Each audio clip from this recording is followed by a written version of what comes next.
guys, it's Via. Obviously my setup's a little different than normal, although I feel like I kind of do everything. So you guys have seen this kitchen before, actually. I'm gonna be doing today baking and cooking today. So I'm gonna be baking those cinnamon apple caramel cinnamon rolls. Apple caramel cinnamon rolls, that's what they're called. Rosanna Pansino's recipe. I'm gonna basically be following that. I might add or take away a few things. I know for the caramel portion of it, I just have a caramel sauce that I've been wanting to use, so I'm actually just gonna use that.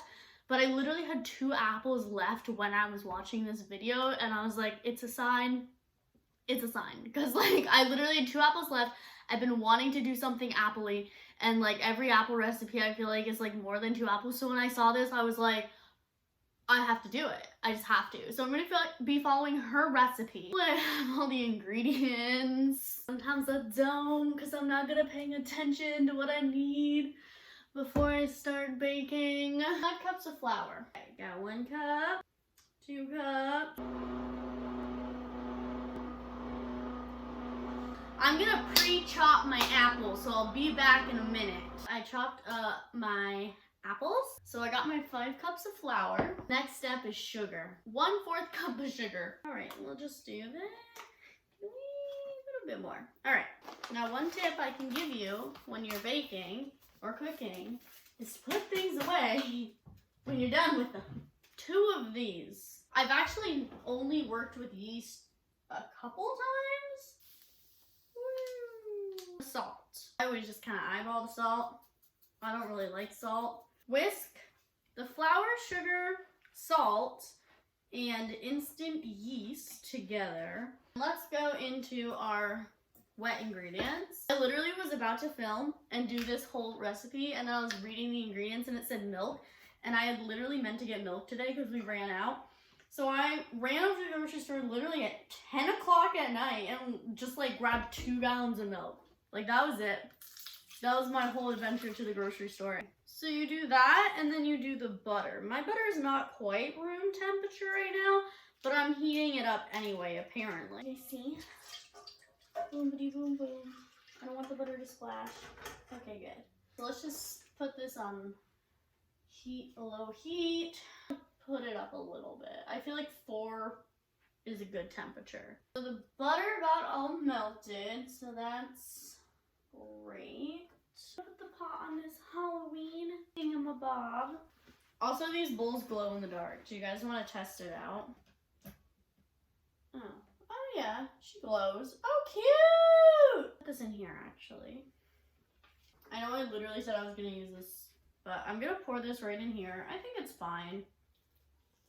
Oh. And make sure to always scrape things down, because you'll be surprised how much is still in there, even though it looks like nothing. I'm just gonna mix this all together, and then we're gonna add our eggs. Whole egg. So just mix everything together. Ooh! It's like a sweeter bread, like a sweeter bread dough. So just take some flour, dump the dough ball, and then you're just gonna start kneading. Oh yeah, she definitely needs more flour, see? See?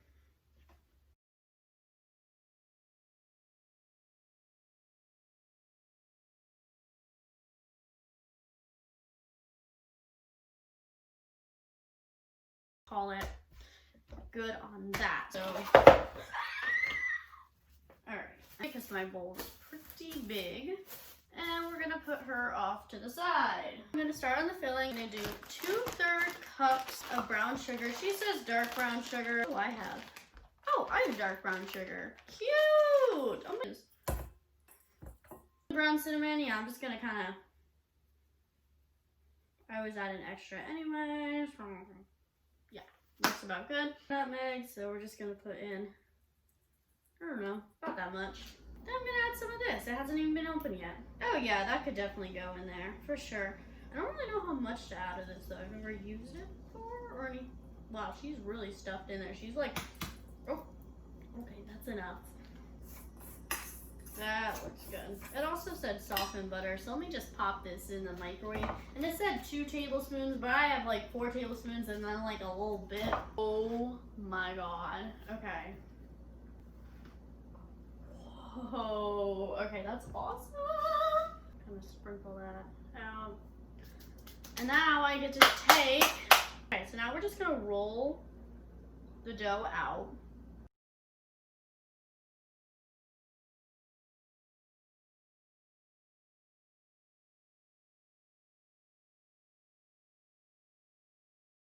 If you guys don't, I know the microwave's kind of loud. I'll come around. If you guys don't have one of these, I would suggest getting one. It's just like a little butter spreader or rounder. I use it when I make popcorn, and it just works so well because you can just like drizzle it. It'll also probably work if you were drizzling like chocolate on things and stuff like that, but it's just like a butter spreader, a rounder. I melted mine. So then you're gonna take your brown sugar mixture and you're basically just gonna sprinkle it all over. So we're just gonna do that. I'm gonna make a little bit more filling. The apples. So now we're gonna roll.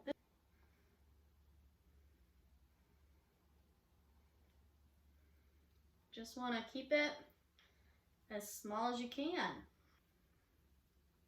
They're looking pretty good though. Wow.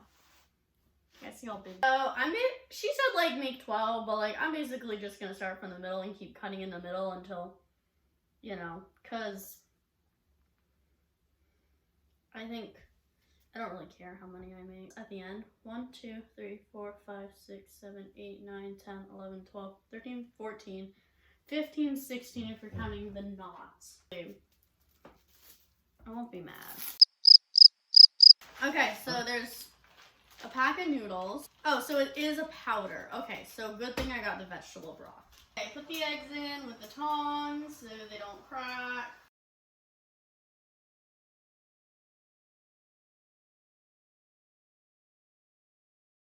Alright, so it has been 30 minutes. So I'm going to take this plastic wrap off, and they definitely have risen. Ooh, it's heavy! Have those in the oven. Now I'm also going to just turn off the eggs and let them kind of sit there for a while, and then I'll do all the rest later. So far I have chopped the mushrooms and the scallions, and now I'm chopping the red onion, which is why my eyes are watering. Just took out the eggs. Basically I just have them soaking in a bowl of ice and cold water, and then once they get cold enough I will crack them open. I just added the green chili pepper. You can see this is about how much is left of it. So I use maybe like 1/4 or 1/3 maybe of it. And so right now, so what's in here is the vegetable broth, the miso powder. The next thing I will add is the corn, because the thing about the corn that makes it so good is when it soaks up the broth. So I'm just gonna drain it, put all of it in there. I am gonna add some onion in the soup, but most of it's for on top. And then add that in. So the next thing I'm gonna chop is the other half of the scallions. And I'm basically just gonna cut these long ways. I got that out of the way. I'm basically gonna kind of take like this size leaves of the cabbage and just pop it on in there. I'm gonna try not to get the little crunchy boys, but it doesn't really matter. Then we're gonna add the mushrooms, and then I'm gonna get it boiling. Alright, and then I am gonna add some toasted sesame oil inside the soup, but you also put it at the top of the soup at the end. Of soy sauce. Come on. Better. So a jar. And you put some sugar in that. That's probably good. You can like do this overnight and have them soak. Pop it in there. Oh, you drop it in there. Pop it in there. And hopefully we have enough room to close this. Just gonna give her a little shaky shake. Don't tell me what to do ever. I just added a couple peas. And then to the peas and water, I'm just gonna add this, and then I'm gonna strain it. Pop these in there.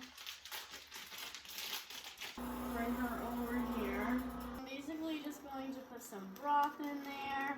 So broth, you're gonna take your noodles, which usually wouldn't have peas in it, but I ran out of room in the bowl. They are kind of udon instead of ramen, but I think it's fine. Get some peas in there. You're gonna sprinkle some scallions in there, and then you're gonna sprinkle some of the top of the scallion in there, and you're gonna put some green pepper on, or red pepper. That's red. That's onion. Red onion. Sesame oil just kind of drizzles on top. Where's the egg? Oh yeah. Yeah, that's the color. Half. Let's see if they're, oh yep, they are hard boiled. And before you eat your egg, you do, I'm gonna take a picture, but you do wanna like pop it in the broth so it's like good, you know?